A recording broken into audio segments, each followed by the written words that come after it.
Hello, and welcome to another edition of Emotions Expert with John Rushton. I get quite a bit of correspondence pertaining to friendships and what is a friendship. Well, we've all had friends, or most of us have had friends throughout our life. We have them at school when we're young, and we probably have quite a few at that age. And it changes as we get older and older and older. And it changes as we go through our teens, into our 20s, 30s, and as we get more and more skills, probably from work or whatever. And those friendships change. Sometimes we're lucky and we can have school friends and they last us throughout nearly all our life.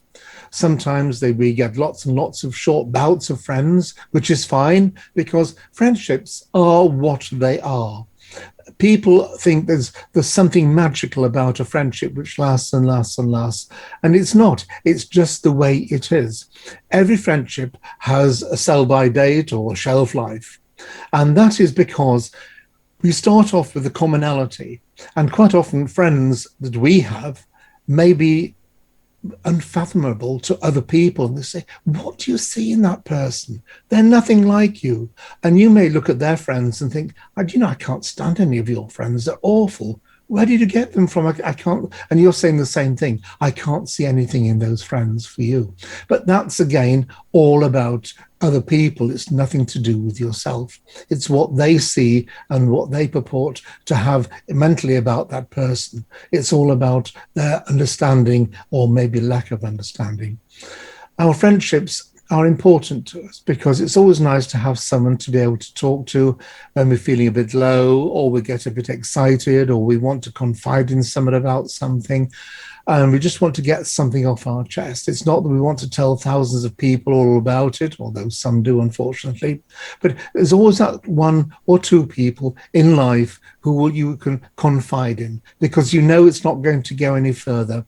And you know also what advice they do come back with, you will understand. It may not be what you want to hear. It may not even be accurate, but nevertheless, it's genuine, and that's very important.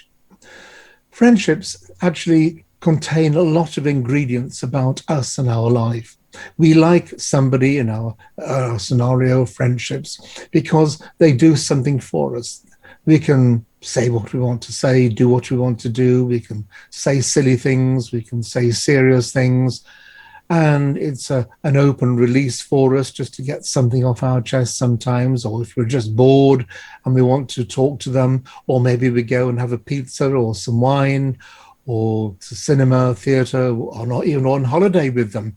It's company and we feel at ease, we feel comfortable, all of these kind of things. And that's very important to us.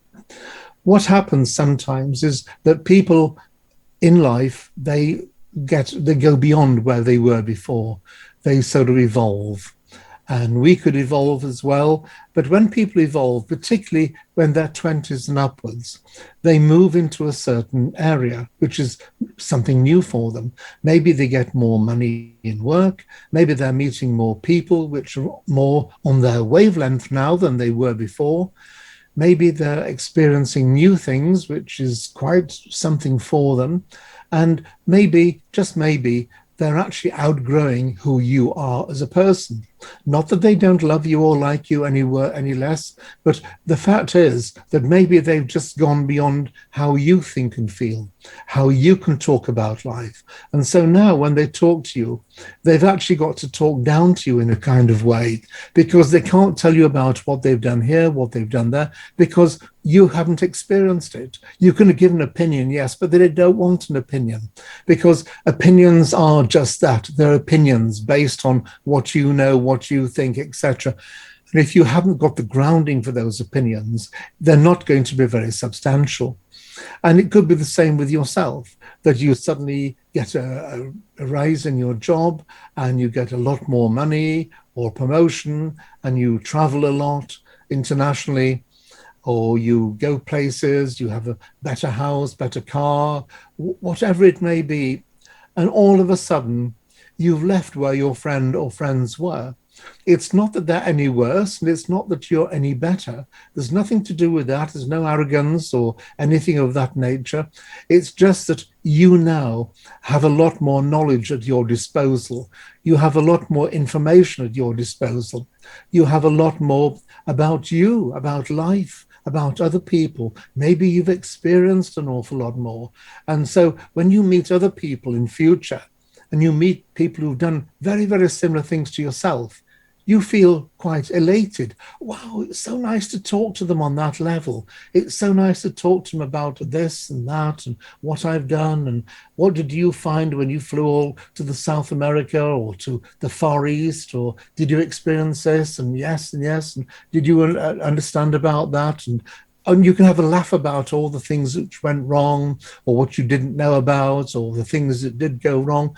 And all of this, and it's quite a nice sort of understanding. It's a warm feeling, but you can't talk about that with your friends. It's a part of your further existence in life, which you now have to shut off because you can only talk to them. Well, I went to South America and I did Bolivia and Argentina and Brazil and Chile and all these places. And they're just looking at you as if the light's gone out and there's nobody at home because it means nothing to them. Yes, they've probably heard of these places, but other than just listening to you ramble on aimlessly, and you're not doing it for any other reason than just saying what's on your mind.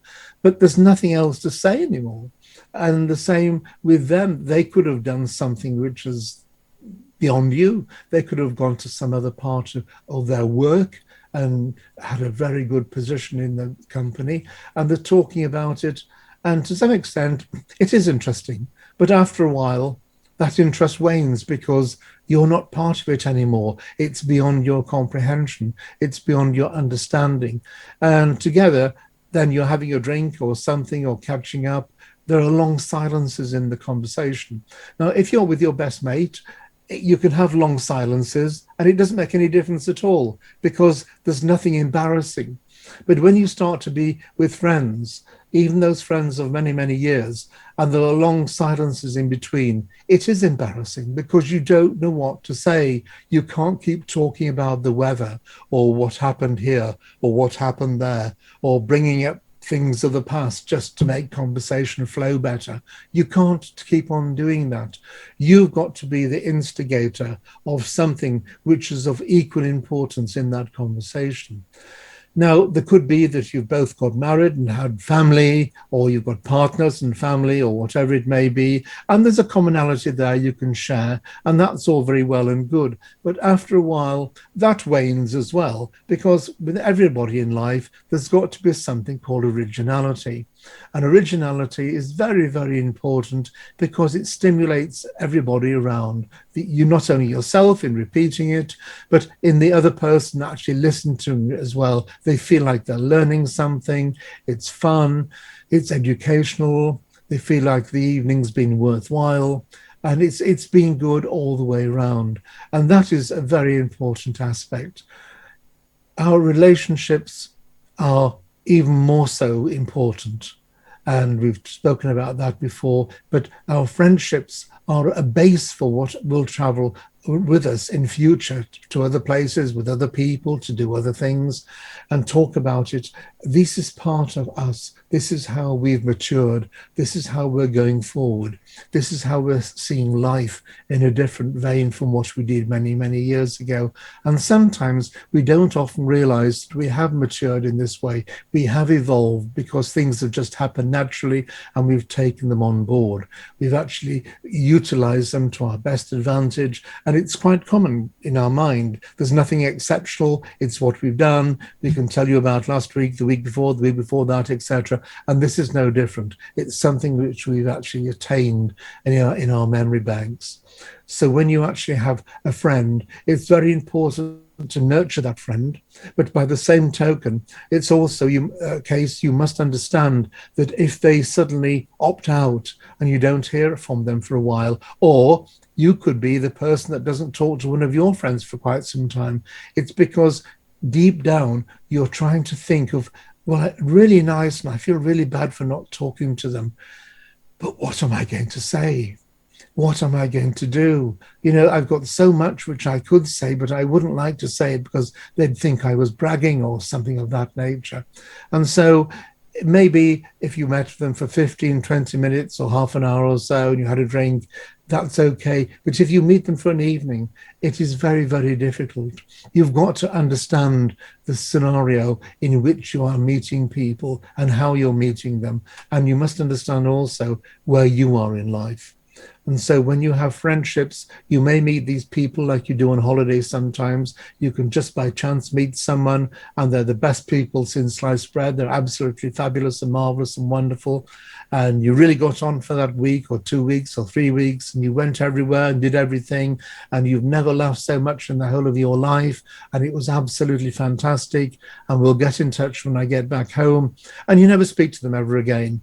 And that's okay as well. It's all best wishes and good ideas and everything else, but it just doesn't linger because deep down it was a superficial relationship. You were enjoying the superficial aspects of each other or all of the everybody together of what you like, and that's absolutely fine too. So don't feel disheartened and think, well, they didn't contact me, well, I thought they would. No, don't get upset.